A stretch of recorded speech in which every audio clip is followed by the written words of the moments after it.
Il est né sur les bords du fleuve Mississippi. Tom Sawyer, c'est pour nous tous un ami. Il est toujours prêt pour tenter l'aventure avec ses bons copains. Il n'a peur de rien, c'est un Américain. Il aime l'école, surtout quand elle est loin. Tom Sawyer, c'est l'Amérique, le symbole de la liberté. Il est né sur les bords du fleuve Mississippi. Tom Sawyer, c'est pour nous tous un ami. Tom Sawyer, c'est l'Amérique pour tous ceux qui aiment la vérité. Il connaît les merveilles qui sont dans la forêt, les chemins, les rivières et les sentiers.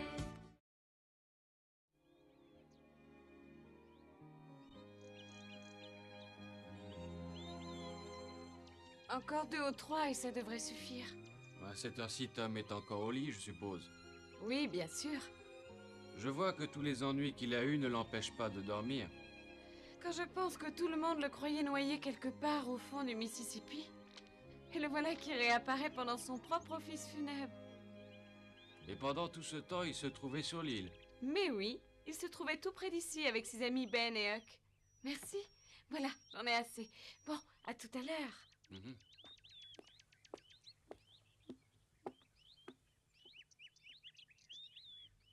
Réapparaître comme ça, brusquement, au milieu de ses propres funérailles et surprendre tout le monde. Il a vraiment dû aimer ça, c'est ce qu'il sait faire de mieux. Hé,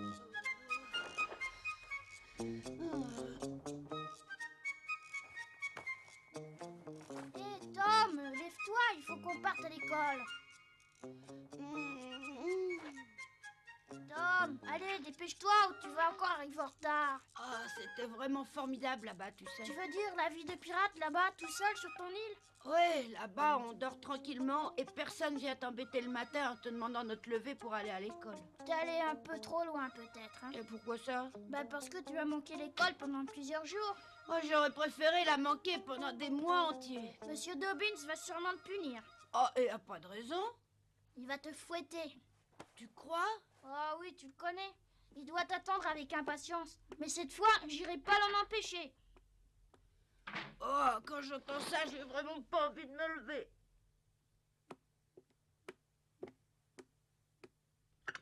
Bonjour ma tante. Bonjour, Tom est debout? Non, il n'a pas l'air très pressé. Toi aussi, tu t'es levé plus tard que d'habitude ce matin. Viens vite prendre ton petit déjeuner. Tom ne va plus savoir où donner de la tête aujourd'hui à l'école. Pourquoi ça? Pour tous les autres élèves de la classe, ce sera un véritable héros après tout ce qui s'est passé. Ah oui, tu crois?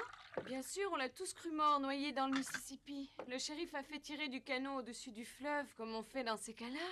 Ensuite, il y a eu le service funèbre. Tout le monde était triste à cause de Huck, de Ben et de Tom. Et voilà qu'ils réapparaissent brusquement tous les trois. Et tout à coup, tous les gens qui étaient à l'église sont devenus contents et ont crié au miracle. Oui, finalement, j'ai eu tort de ne pas être plus sévère. J'aurais dû le punir. Ben et Tom sont plus populaires auprès des autres enfants que jamais aucun autre enfant ne l'a été. Il me semble que tout le monde va vouloir les approcher. Je voudrais bien que ça m'arrive à moi aussi. Oh, ne parle pas comme ça, s'il te plaît. Toi, tu es un brave petit, bien obéissant et bien élevé. Tu n'as vraiment pas besoin de faire des bêtises pareilles, comme lui. C'est facile de passer quelques nuits sur une île. Ça l'est beaucoup moins d'être un bon élève. Peut-être, mais les bons élèves ne sont pas admirés par les autres.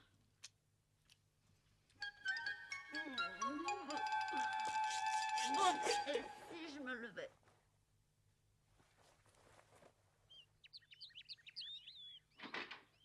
Oh, bonjour Ben. Bonjour Comment ça va? On t'attendait. Bonjour, monsieur Rogers. Bonjour les enfants, bonjour. Vous êtes tous venus spécialement attendre Ben? Ouais, bien sûr. On voulait qu'il nous raconte ce qu'il avait fait sur l'île. Ça devait être vraiment passionnant. Oui, il va vous raconter tout ça. Hein, Ben? Tu leur raconteras ce qui s'est passé là-bas. Tu t'es amusé tous les jours? Oui, toutes les nuits. Et il vous racontera avec quel courage il a exploré toute l'île en compagnie de Huck et de Tom, toujours derrière lui. Et il vous parlera aussi de cette terrible nuit sous l'orage. Vous serez très étonnés. Ah ouais, hein, Ben, tu nous raconteras. Ah, il faut vite partir à l'école, il est tard les enfants. Mais Ben pourra vous parler en haute. Au revoir, papa. À ce soir, mon grand. Monsieur Rogers, je suis vraiment contente que Ben soit revenu sain et sauf. Oui, il faut remercier le ciel. Vous voyez, c'est bizarre. Ces quelques jours que Ben a passés là-bas ont sûrement été très pénibles. Et pourtant, ils lui ont appris pas mal de choses. Il a mûri de plusieurs années en quelques jours grâce aux épreuves qu'il a traversées. Et en particulier ce terrible orage qui s'est brutalement abattu sur le pays il y a quelques nuits.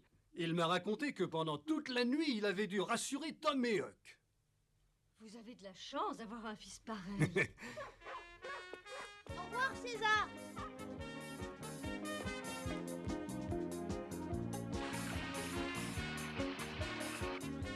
Je te l'avais dit, j'étais sûr que ma mère serait contre.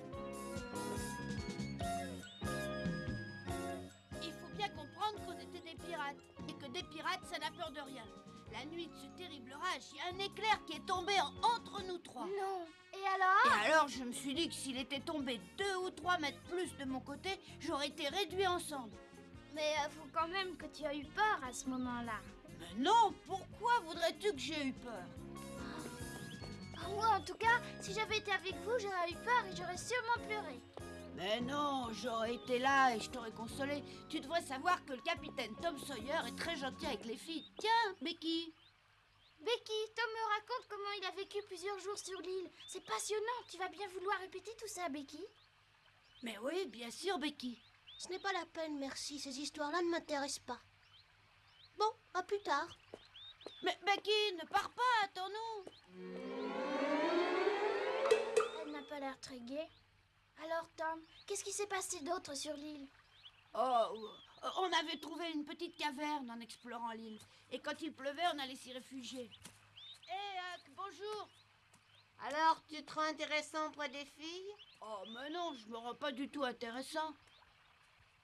En arrivant chez moi hier, j'ai découvert que ma maison avait été à moitié détruite par l'orage.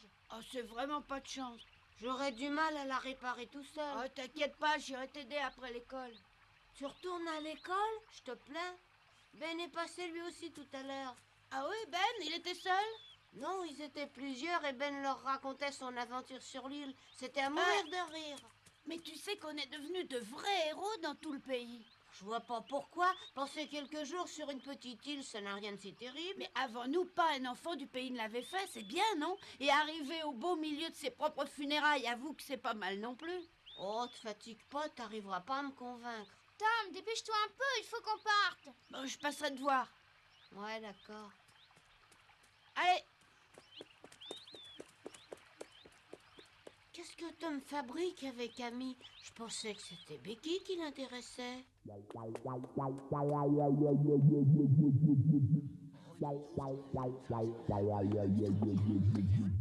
faut bien reconnaître que c'était vraiment quelque chose de terrible. Vous pouvez pas savoir ce que ça représente de passer la nuit comme ça au beau milieu d'une île. Je peux vous dire qu'on se sent vraiment peu de choses. Il faut l'avoir vécu pour le comprendre. Et c'est pas drôle de se retrouver trempé sous un orage. Tom en a pleuré cette nuit-là. Tom a pleuré? Oui, il a pleuré. Je sais que ça paraît étonnant, pourtant moi je l'ai vu pleurer. Il a pleuré, tu dis? Longtemps? Et Huck, alors, qu'est-ce qu'il faisait, lui? Oh, il pleurait aussi, vous pensez bien. Et je devais m'occuper de leur remonter le moral. Quand je pense qu'au bout de 2 jours seulement, Tom voulait déjà partir de l'île pour retourner chez lui. Oh, j'aurais jamais cru ça de Tom. Lui qui nous raconte toujours que sa famille l'embête. Sa tante surtout. Et il est à peine parti qu'il veut retourner chez lui. Et toi, t'as pas eu envie de rentrer chez toi? Oui, moi aussi, je dois bien avouer que l'idée m'en a effleuré l'esprit. Mais j'ai pensé à tout le mal qu'on s'était donné pour aller s'établir sur cette île. Et je me suis dit que ce serait complètement idiot de repartir aussi rapidement. Et alors, j'ai eu une inspiration géniale. J'ai pensé qu'on devrait attendre jusqu'au dimanche pour réapparaître devant tout le monde au beau milieu de nos funérailles. Et après beaucoup de discussions, j'ai réussi à convaincre finalement Huck et Tom. Bonjour Becky, comment tu vas? Ça va, Charlie, merci beaucoup. Avouez que ma petite idée n'était pas si mauvaise. Elle était formidable, tu veux dire? Ah ouais, extraordinaire. Moi, j'avoue que j'y aurais Ah non, jamais j'avais pensé. pensé. Ah non.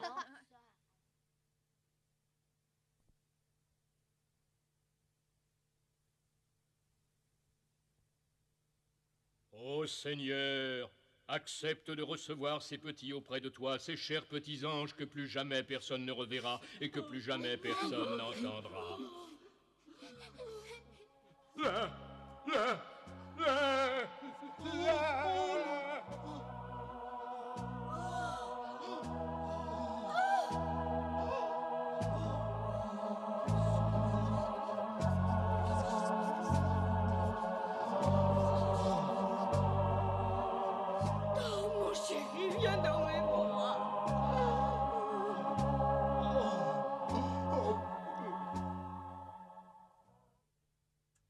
Oui, je dois bien l'avouer, je suis très fier de mon idée.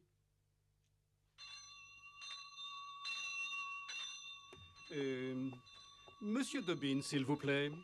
Oui, monsieur le directeur. Dites-moi, vous croyez que Ben et Tom viendront en classe aujourd'hui? J'ai vu que Ben était déjà là. Quant à Tom, avec lui, on ne peut jamais savoir s'il viendra. Je pense de toute manière que si ces deux enfants réapparaissent dans notre école, nous ne pouvons que tous nous en réjouir. Bien entendu. Mais je vous ferai remarquer qu'ils ont manqué la classe pendant 4 jours et sans autorisation. Et cela, monsieur le directeur, je ne m'en réjouis pas. Allons, allons. On ne court pas dans les couloirs, Tom Sawyer. Vous entendez? Marchez, sinon, gare.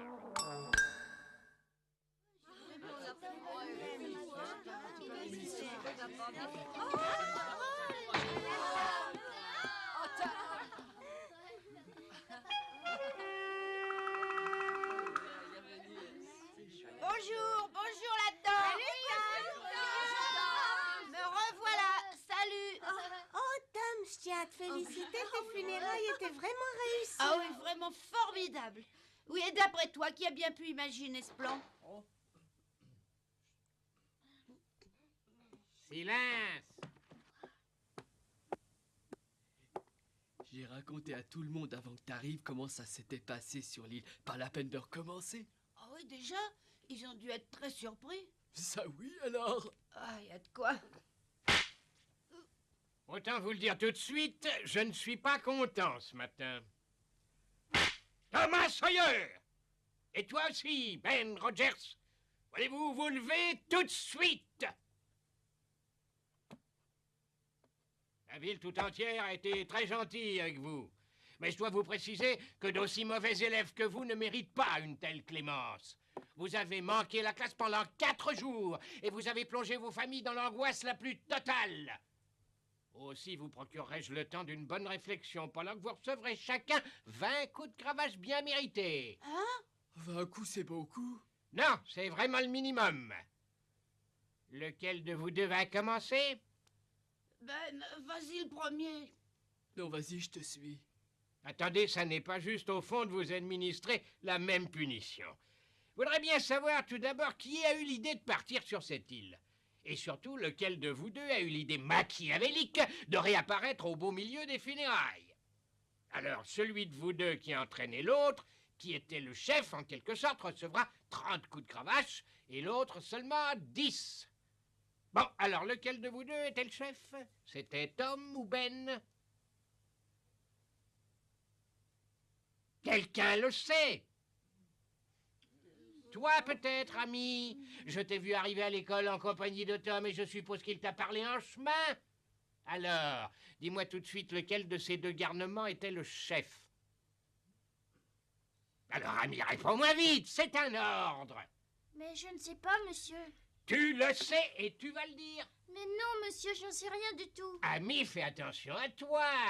Je n'aime pas ça. Tu essaies de protéger l'un des deux. Mais non, monsieur. Je ne sais pas lequel des deux était le chef. Oh, debout immédiatement.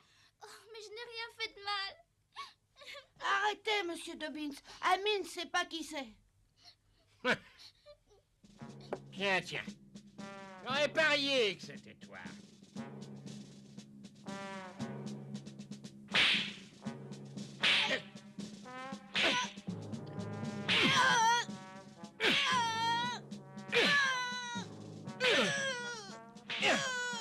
J'avais très mal, mais je mettais un point d'honneur à ne pas pleurer devant toute la classe.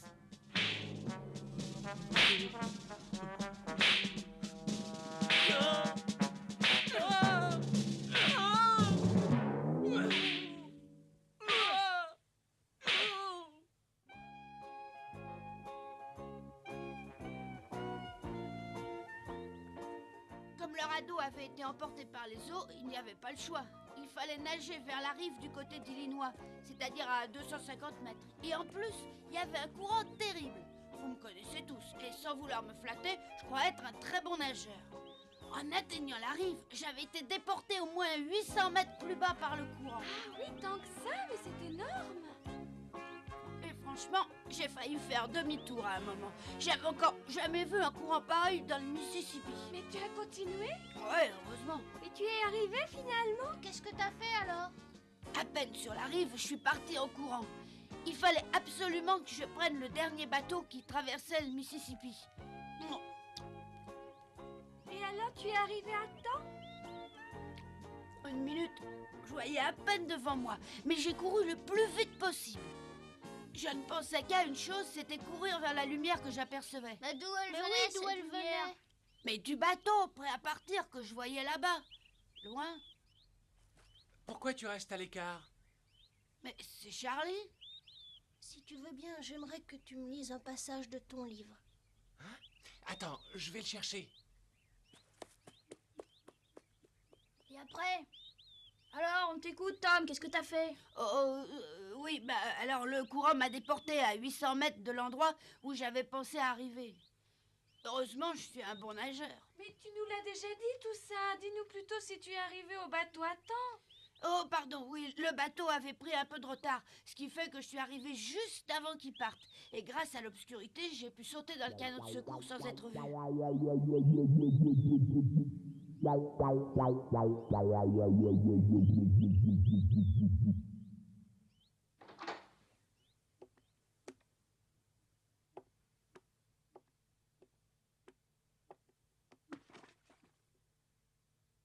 Tu vois, t'aurais pas dû mentir comme ça. Maintenant, c'est Tom le héros, et lui seul.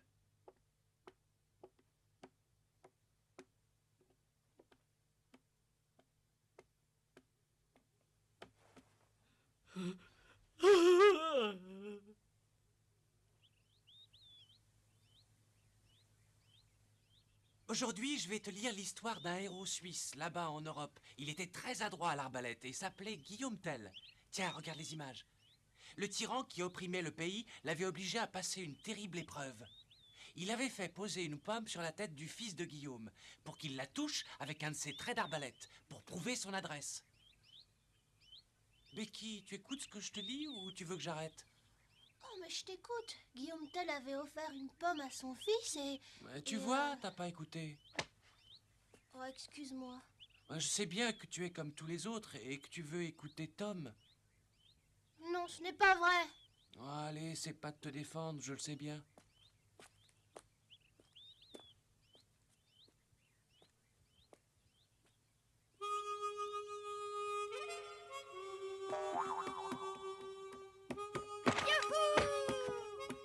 Ben alors, pourquoi tu vas pas rejoindre les autres? Ils veulent entendre ce que tu as à raconter. Tu crois vraiment? Bah, puisque je te le dis.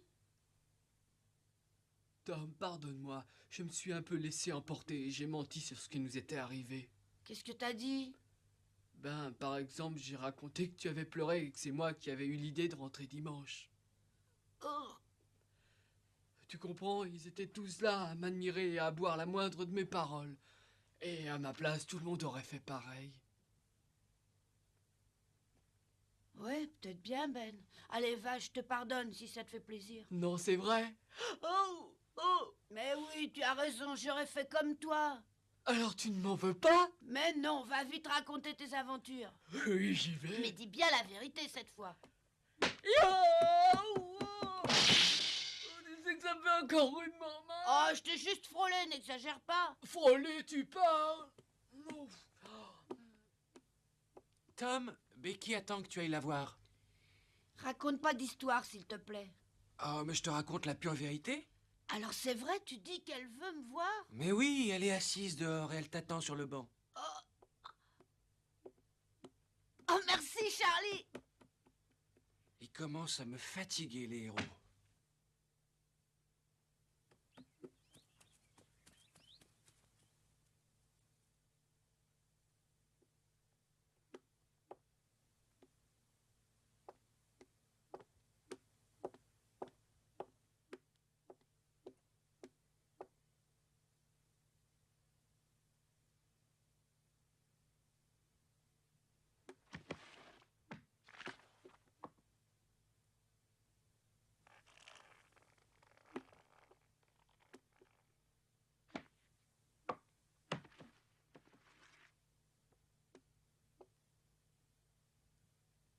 Alors ça y est, tu as vu Tom? Non, pourquoi? Ça c'est bizarre. Je lui ai dit que tu l'attendais sur le banc. Vous avez dû vous manquer d'une seconde. Arrête de me parler de lui. Tu entends, Charlie, ne me parle plus jamais de Tom. Je n'aime pas tellement les fiers à bras. Alors là, moi non plus, Becky. Tu as bien raison. Mais où est-ce que Becky a bien pu passer? Ça t'amuse vraiment de faire de pareilles stupidités? Mais non, mais c'est pas moi. Fais-moi le plaisir de te lever immédiatement. Je me demande bien pourquoi tu viens perdre ton temps à l'école. Eh bien, tu vas encore m'obliger à te fouetter. Pourtant, Dieu sait que j'ai horreur de ça. Mais j'ai rien fait.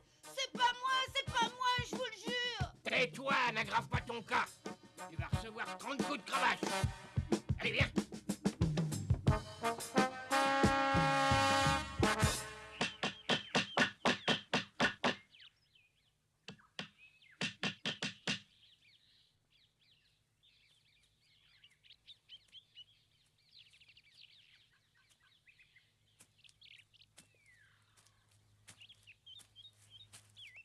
Qu'est-ce que tu fais? Dépêche-toi. Oh, c'est pas de chance.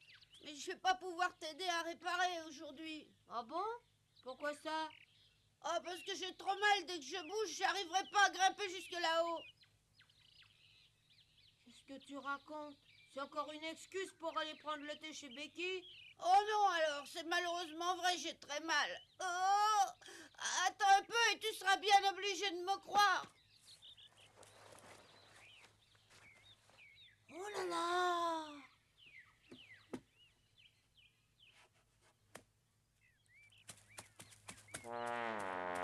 Alors, tu vois? Oh Tom, c'est affreux. C'est pas la peine de cracher dessus, ça servirait à rien. Oh, je me suis fait fouetter 2 fois. Je te plains, tu sais. Oh, et attends, ça s'est toujours pas arrangé avec Becky. Ah non? Non, elle m'a évité pendant toute la journée. Oh, pauvre vieux, c'est une sale journée.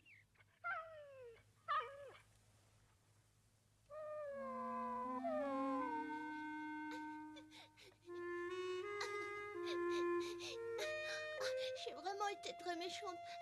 Je savais que Tom n'avait rien fait et que c'était Charlie le coupable, mais j'ai rien dit.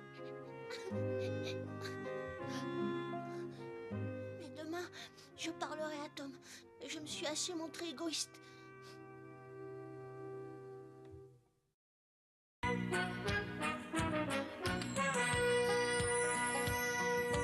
Oh, comme 3 pommes, Tom Sawyer est un joyeux garçon qui n'aime pas l'école et préfère pêcher les poissons. Il a fière allure, les pieds nus, il marche dans la vie, rêvant d'aventure sur les bords du Mississippi.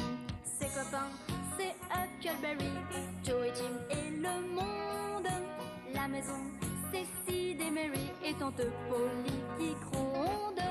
C'est un cœur à prendre, Amy et Becky le savent bien. Un dur au cœur tendre, Huck, Mary et Becky Thatcher. Tante Polly et Joe Harper, c'est le petit monde de Tom Sawyer.